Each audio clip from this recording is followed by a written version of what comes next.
Hello everyone, welcome back to my channel art and learning with Rana. ഇന്നത്തെ ഒരു വീഡിയോയിൽ ഞങ്ങൾ ഡിസ്കസ് ചെയ്യാൻ പോകുന്നത് 10th സ്റ്റാൻഡേർഡിലെ സോഷ്യൽ സയൻസിലെ ഫസ്റ്റ് ലെസൺ ആണ് ഞങ്ങളിവിടെ ഡിസ്കസ് ചെയ്യാൻ പോകുന്നത്. ആ ഫസ്റ്റ് ലെസണിൻ്റെ പേര് തന്നെ റെവല്യൂഷൻസ് ദാറ്റ് ഇൻഫ്ലുവൻസഡ് ദ വേൾഡ്, ലോകത്തെ സ്വാധീനിച്ച വിപ്ലവങ്ങൾ. ഈ ഒരു ലെസണിൽ നമുക്ക് മെയിനായിട്ട് പഠിക്കേണ്ടത് പലതരത്തിലുള്ള റെവല്യൂഷൻസും അതിൻ്റെ എഫക്ട്സും അത് എങ്ങനെയാണ് അത് നടക്കാനുള്ള കാരണങ്ങൾ അതൊക്കെയാണ് നമുക്ക് പഠിക്കാൻ പോകുന്നത്. നമ്മുടെ ഫസ്റ്റ് പേജിൽ തന്നെ ഒരു പിക്ചറും ഉണ്ട്, അവിടെ കുറച്ച് പോയം ലൈൻസും എഴുതി വെച്ചിട്ടുണ്ട്. ആ ഒരു ലൈൻസ് എന്താണെന്ന് വെച്ചാൽ, freedom alone is nectar divine, freedom is a life itself, to a self respecting people slavery is more terrible than death. A few lines from the poem, ഒരു ഉദ്ബോധനം by Kumaran Asan can be seen on the plate in the picture. These lines remind us of the importance of freedom in human life. നമ്മുടെ ഒരു ഫ്രീഡത്തിനെ പറ്റിയിട്ട് ആണ് ഈ ഒരു ലൈൻസിൽ തന്നിരിക്കുന്നത്. Think about the freedom that we enjoy in day to day life. Did the people everywhere enjoy the freedom like this? അപ്പോൾ നമുക്ക് നമ്മുടെ അത്യാവശ്യ കാര്യത്തിനൊക്കെ നമുക്ക് ഫ്രീഡം ഉണ്ട്, നമ്മൾ എന്ത് ഭാഗ്യവന്മാരല്ലേ. അതേപോലെ people everywhere enjoy freedom like this, നമ്മുടെ പോലെ എല്ലായിടത്തും പീപ്പിൾ ഇതേപോലെ അവർ ഫ്രീഡം എൻജോയ് ചെയ്യുന്നവരുണ്ടോ? In several places the common people did not have as much freedom as we have today. നമുക്ക് ഇന്നുള്ള ഫ്രീഡം പോലെ വേറെ കുറേ സ്ഥലത്ത് കുറേ ആൾക്കാർക്ക് ഫ്രീഡം ഇല്ല. The people who deprived of freedom has to fight for it. ആൾക്കാർക്ക് ആ ഒരു സ്വാതന്ത്ര്യം ഫ്രീഡം കിട്ടാൻ വേണ്ടിയിട്ട് അവർ ഫൈറ്റ് ചെയ്ത് ഒരു കാലം ഉണ്ടായിരുന്നു. Some adopted peaceful means whereas other preferred armed rebellion. കുറേ ആൾക്കാർ സമാധാനപരമായ മെത്തേഡ്സ് സ്വീകരിച്ചു, കുറേ ആൾക്കാർ ആർമഡ് റിബല്യൺ, കുറേ യുദ്ധങ്ങൾ സ്വീകരിച്ചു. All these struggles try to change the system that denied freedom and rights and to establish a new one. നേരത്തെ ഈ ആൾക്കാരൊക്കെ ഫ്രീഡത്തിന് വേണ്ടിയിട്ട് ഫൈറ്റ് ചെയ്തു എന്നൊക്കെ പറഞ്ഞു. അപ്പോൾ ഈ ഫൈറ്റ്സും സ്ട്രഗിൾസൊക്കെ try to change the system, ആ നാട്ടിൽ അന്ന് നിലനിന്നിരുന്ന സിസ്റ്റംസും പിന്നെ എന്ത് ചെയ്യുന്നു, അവർക്ക് ഫ്രീഡവും റൈറ്റിനും വേണ്ടിയിട്ടാണ് അവരെല്ലാവരും ഈ സ്ട്രഗിൾ ചെയ്തിട്ടുണ്ടായിരുന്നത്. Therefore they are known as revolutions. അതുകൊണ്ട് ഇതെല്ലാം റെവല്യൂഷൻസ് എന്നറിയപ്പെടുന്നു, വിപ്ലവങ്ങൾ എന്നറിയപ്പെടുന്നു. The major factor that stimulated earlier revolutions was the Renaissance. Do you remember the Renaissance discussed in the previous classes? Renaissance made the significant changes in human thought, views and life. Let's examine them. നമ്മുടെ ഈ renaissance എന്ന് പറഞ്ഞാൽ നവോത്ഥാനം. നമ്മൾ നവോത്ഥാനത്തിനെ പറ്റിയിട്ട് ഞങ്ങൾ മുന്നത്തെ ക്ലാസ്സിലൊക്കെ പഠിച്ചിട്ടുണ്ടായിരുന്നല്ലോ അല്ലേ. അപ്പോൾ ഈ ഒരു റിനൈസൻസ് സിഗ്നിഫിക്കൻറ്റ് ചേഞ്ചസ് നമ്മുടെ ഹ്യൂമൻ തോട്ട്സിൽ, നമ്മുടെ കാഴ്ചപ്പാട്, നമ്മുടെ ജീവിതത്തിൽ തന്നെ ഈ നവോത്ഥാനം അതായത് റിനൈസൻസ് നമുക്ക് കുറേ മാറ്റങ്ങൾ നമുക്ക് വരുത്തിയിട്ടുണ്ട്. അതിൽ കുറച്ച് മാറ്റങ്ങളാണ് ഹ്യൂമാനിസം, നമ്മുടെ മാനവികത, scientific temper, spirit of enquiry, അങ്ങനെ കുറേ കാര്യങ്ങളിൽ നമ്മുടെ കാഴ്ചപ്പാട്ടിലും നമ്മുടെ ജീവിതത്തിലും കുറേ മാറ്റങ്ങൾ വന്നു. These novel ideas motivated people to question irrational beliefs and traditions. നമ്മളെ ഈ നവോത്ഥാനം വന്നപ്പോൾ കുറേ മാറ്റങ്ങൾ ഉണ്ടായല്ലേ, നമ്മുടെ മാനവികതയും നമ്മുടെ ചിന്താഗതിയും ഒക്കെ മാറ്റം വന്നു. അപ്പോൾ ഇത് അന്നത്തെ കാലത്ത് നിലനിന്നിരുന്ന ആചാരങ്ങളും ട്രഡീഷൻസും വിശ്വാസങ്ങൾക്കൊക്കെതിരെ ചോദ്യം ചെയ്യാൻ ആ ഒരു നവോത്ഥാനം ആൾക്കാരെ പ്രേരിപ്പിച്ചു. The progress in the field of science brought about by Renaissance gave birth to Enlightenment in 18th century. ഇതൊക്കെ ഞങ്ങൾ മുന്നത്തെ ക്ലാസ്സിൽ പഠിച്ചതല്ലേ. നമ്മുടെ 18th സെഞ്ച്വറിയിൽ റിനൈസൻസ് വന്നപ്പോൾ എൻലൈറ്റ്മെൻറ്റ് സയൻസ് ഫീൽഡിലൊക്കെ കുറേ മാറ്റങ്ങൾ ഉണ്ടായല്ലേ. Thinkers of this movement propagated the ideas like freedom, democracy, equality and nationalism. It encouraged the people in the different parts of the world to protest against the autocratic system prevailed then. These protests developed into revolutions in many places. Let's discuss some of the revolutions and their impacts. ഈ ഒരു first പേജിലുള്ളതൊന്നും അത്ര important അല്ല കേട്ടോ, അതാണ് ഇത്ര വിശദീകരിച്ച് പറയാത്തത്. അപ്പോൾ റിനൈസൻസ് വന്നപ്പോൾ ആൾക്കാരുടെ ചിന്താഗതിയും മാറാൻ തുടങ്ങി. അവരെല്ലാവരും ഓട്ടോക്രാറ്റിക് സിസ്റ്റത്തിനെതിരെയും അവർക്ക് കിട്ടാത്ത ഫ്രീഡംസിൻ്റെ എതിരൊക്കെ ഫൈറ്റ് ചെയ്യാൻ തുടങ്ങി. അങ്ങനത്തെ കുറച്ച് റെവല്യൂഷൻസും കാര്യങ്ങളൊക്കെയാണ് ഇവിടെ പറയാൻ പോകുന്നത്. അപ്പോൾ ആദ്യത്തെ ഒരു റെവല്യൂഷൻ എന്ന് പറയുന്നത് അമേരിക്കൻ വാർ ഓഫ് ഇൻഡിപെൻഡൻസ്. ഏറ്റവും ഇമ്പോർട്ടൻ്റ് ആയിട്ടുള്ള ഒരു ഭാഗമാണ് ഈ ലെസണിൽ എന്നുള്ളത്. അവിടെ തന്നെ ആദ്യം ഒരു സ്ലോഗൻ കാണാം, no taxation without representation. This was the slogan that thundered along the different parts of North America in the second half of the 18th century. 18th century ആയ സമയത്ത് ഇത് ഏറ്റവും ഭയങ്കര ഫേമസ് ആയിട്ടുള്ള ഒരു സ്ലോഗനാണ് അന്ന് നോർത്തേൺ അമേരിക്കയിൽ. What did the people demand through this slogan framed by James Otis. അപ്പോൾ ഈ ഒരു സ്ലോഗൻ ഫ്രെയിം ചെയ്തത് ജെയിംസ് ഓട്ടിസ് ആണ് കേട്ടോ. അപ്പോൾ ഇതുകൊണ്ട് എന്താണ് അർത്ഥമാക്കുന്നത്? നോ ടാക്സേഷൻ വിത്തൗട്ട് റെപ്രസെൻറ്റേഷൻ, പ്രാതിനിധ്യമില്ലാത്ത നികുതി ഇല്ല എന്നാണ്. അപ്പോൾ ഇതിൽ എന്തൊക്കെയാണ് അവരിങ്ങനെ പറയാനുള്ള കാരണം? This slogan was raised by the people of America as a part of powerful agitations. ആ പവർഫുൾ അഗിറ്റേഷൻ്റെ എതിരെ അവരുയർത്തിയ ഒരു പോസ്റ്റാണിത്. Let's discuss some circumstances that led to the agitation. ഈ ഒരു സമരത്തിലേക്ക് നയിച്ച കുറച്ച് കാര്യങ്ങളാണ് നമ്മളിവിടെ ഡിസ്കസ് ചെയ്യാൻ പോകുന്നത്. ഈ ലെസണിലത്തെ ഏറ്റവും ഇമ്പോർട്ടൻ്റ് ആയിട്ടുള്ള ഭാഗങ്ങളാണ് കേട്ടോ ഇതൊക്കെ. From the 16th century onwards, the European begins to migrate to Northern America. From 16th century മുതൽ അല്ലെങ്കിൽ 16th centuryയിൽ Europeans begin to migrate northern America. യൂറോപ്യൻസൊക്കെ നമ്മുടെ നോർത്ത് അമേരിക്കയിലേക്ക് കുടിയേറാൻ തുടങ്ങി. The major aim of the migration was to exploit resources. അവർ ഈ ഒരു മൈഗ്രേഷൻ്റെ ലക്ഷ്യം എന്ന് പറയുന്നത് തന്നെ അവരുടെ ആ നോർത്തേൺ അമേരിക്കയിൽ ഉണ്ടായിരുന്ന റിസോഴ്സസ് അല്ലെങ്കിൽ അവരെ ചൂഷണം ചെയ്യാനാണ്. By the 18th century, England had established 13 colonies in the eastern coast of Northern America. 18th century ആയപ്പോഴേക്കും ഇംഗ്ലണ്ട് 13 കോളനീസ് അന്ന് ഈസ്റ്റേൺ കോസ്റ്റ് ഓഫ് നോർത്തേൺ അമേരിക്കയിൽ എസ്റ്റാബ്ലിഷ് ചെയ്തു. ആ ഒരു ലെഫ്റ്റ് സൈഡിൽ കാണുന്ന മാപ്പാണ് അവർ എസ്റ്റാബ്ലിഷ് ചെയ്ത സ്ഥലങ്ങളാണ് കേട്ടോ ഇതൊക്കെ. അതൊന്നും ഇമ്പോർട്ടൻ്റ് ഇല്ല കേട്ടോ, ജസ്റ്റ് നമുക്ക് റീഡ് ചെയ്യാൻ മാത്രമേ അതൊക്കെ ആവശ്യമുള്ളൂ. Now, the British treated the American colonies as a center for collecting raw materials for their industry and as a market for selling their products. അപ്പോൾ നമ്മുടെ ബ്രിട്ടീഷ് അമേരിക്കയിൽ 13 കോളനീസ് എസ്റ്റാബ്ലിഷ് ചെയ്തു എന്ന് പറഞ്ഞു. അപ്പോൾ ആ എസ്റ്റാബ്ലിഷ് ചെയ്ത സമയത്ത് ബ്രിട്ടീഷ് അമേരിക്കൻ കോളനീസിനെ ട്രീറ്റ് ചെയ്തു എന്ത്? Collecting their raw materials for their industry.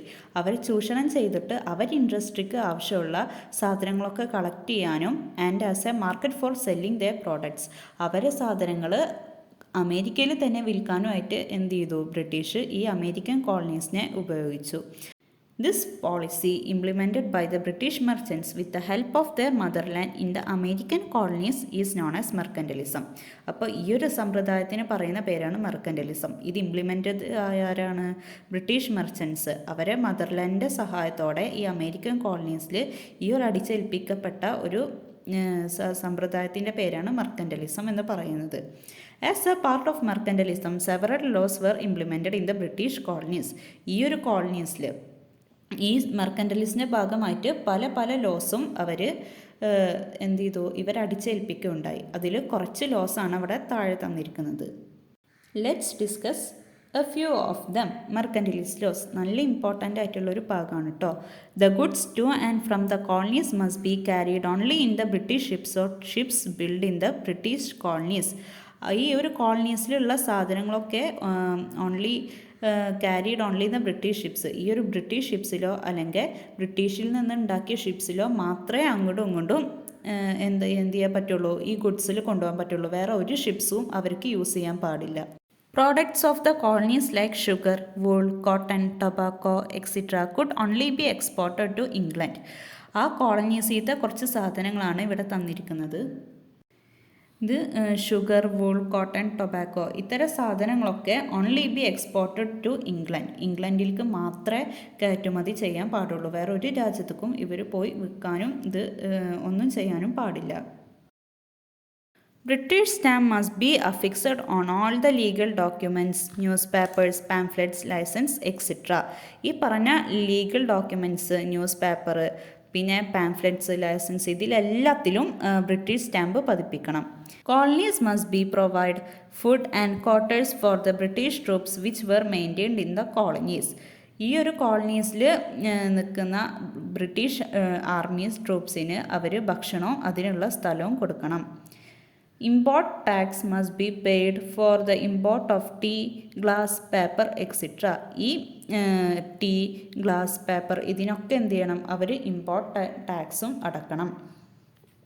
അപ്പോൾ ഇതൊക്കെയാണ് മെർക്കൻറ്റലിസ്റ്റ് ലോസ്, അമേരിക്കയിൽ ബ്രിട്ടീഷുകാർ ഇംപ്ലിമെൻ്റ് ചെയ്ത ലോസ്. അടുത്ത ടോപ്പിക്കാണ് Boston tea party. The high tax levied by the British government on tea fired up strong protest in America.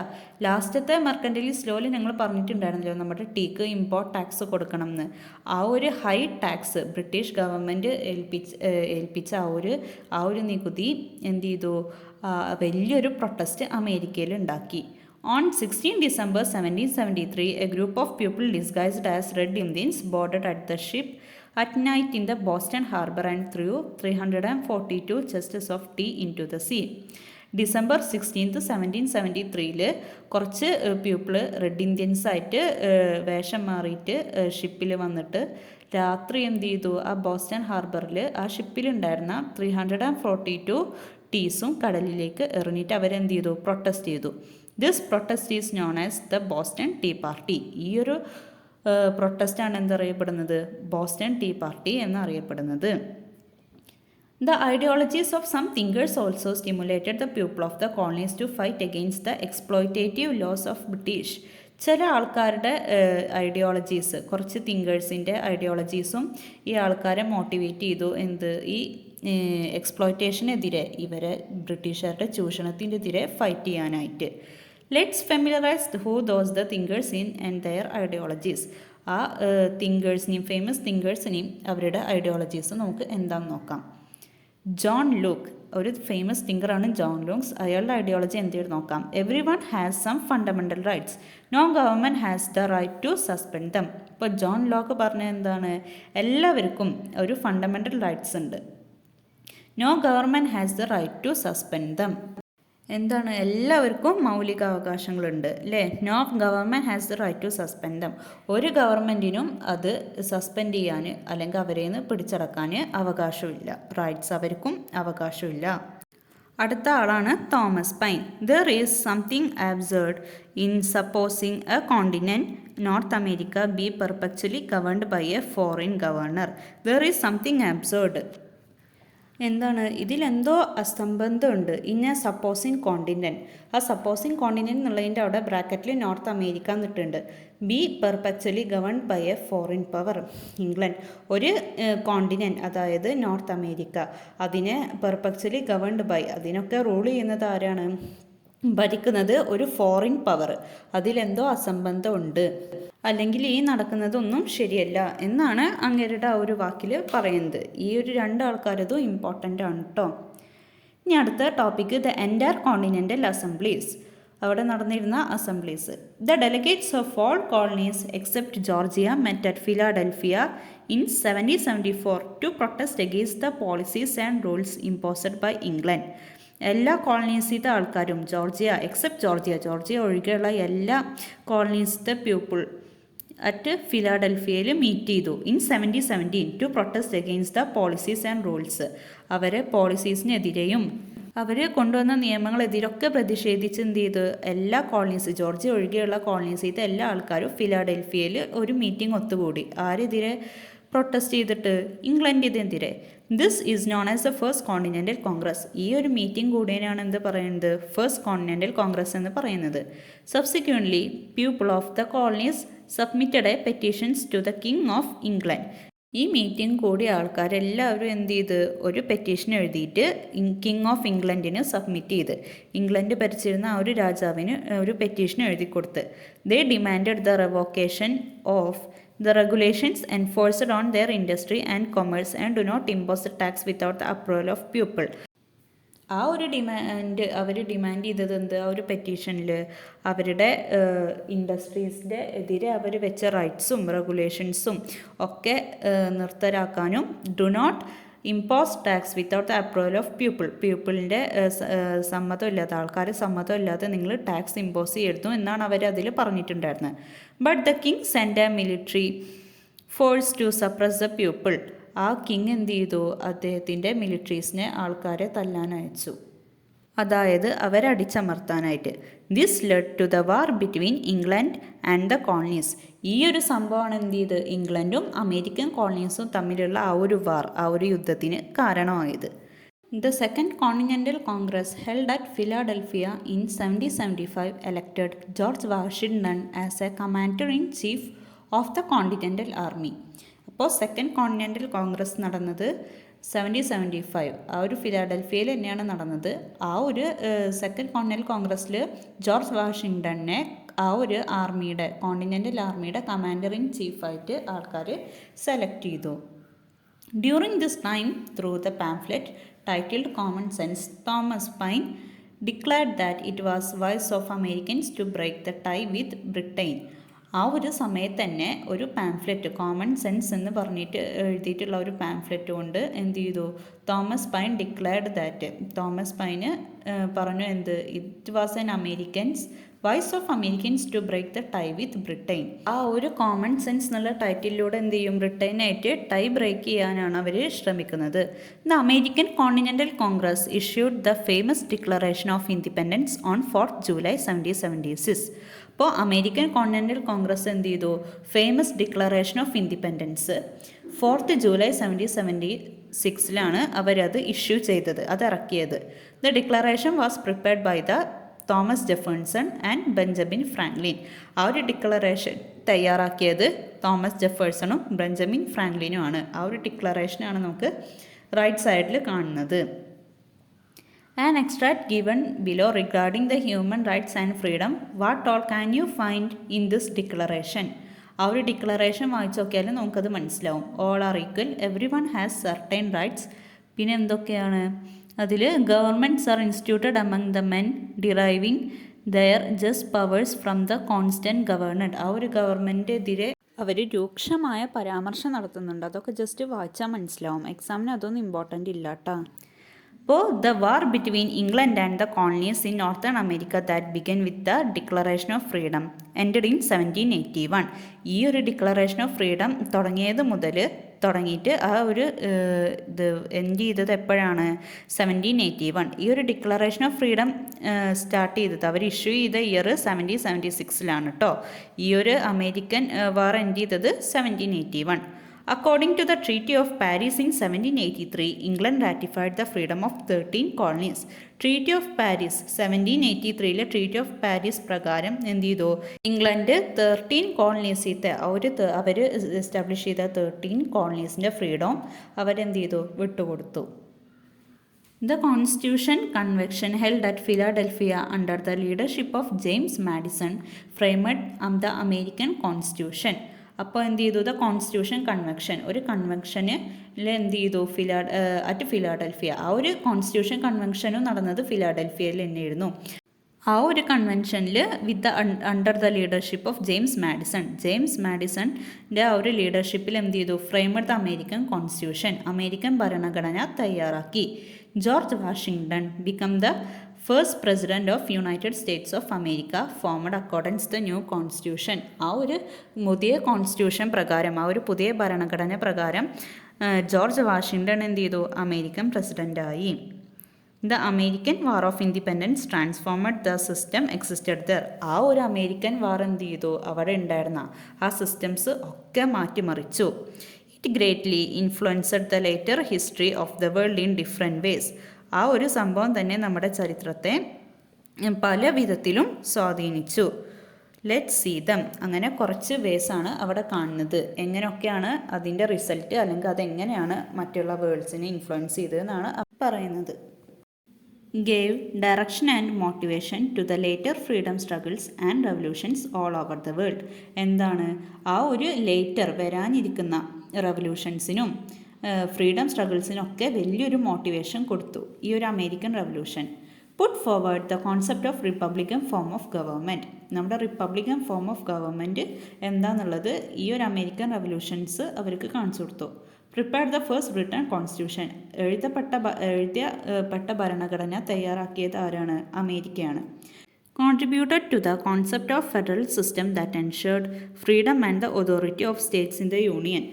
Federal system എന്നുള്ള ഒരു concept എന്ത് ചെയ്തു, അവർ മുന്നോട്ട് വെച്ചു. എന്താണ് federal system? That ensured freedom and authority of the state in A union. ആ ഒരു സ്റ്റേറ്റിൻ്റെ ഫ്രീഡവും അതോറിറ്റീസും ഒക്കെ ഉറപ്പ് വരുത്തുന്ന ഒരു ഫെഡറൽ സിസ്റ്റം, ആ ഒരു കോൺസെപ്റ്റ് അവർ മുന്നോട്ട് വെച്ചു. അപ്പോൾ ഇത്രയൊക്കെയാണ് ഒരു അമേരിക്കൻ റവല്യൂഷൻ, അതിൻ്റെ എഫക്ട്സും അതെങ്ങനെയാണ്, എന്താണ് അതിന് കാരണം, എങ്ങനെയാണ് അത് ഉണ്ടായത്, ഏത് ഇയറിലാണ്, അതിൻ്റെ എഫക്ട്സ് എന്താണ് ഒക്കെ നമ്മൾ പഠിച്ചു. ഇനി അടുത്ത റവല്യൂഷനാണ് ഫ്രഞ്ച് റവല്യൂഷൻ. അത് അടുത്ത വീഡിയോയിൽ ഡിസ്കസ് ചെയ്യുക. അപ്പോൾ ഈ ഒരു വീഡിയോ നിങ്ങൾക്ക് എല്ലാവർക്കും ഇഷ്ടപ്പെട്ടാൽ ലൈക്ക് ചെയ്യണം, ഷെയർ ചെയ്യണം, സബ്സ്ക്രൈബ് ചെയ്യണം. അപ്പോൾ പുതിയൊരു വീഡിയോ ആയിട്ട് വരുന്നത് വരെ ബായ്.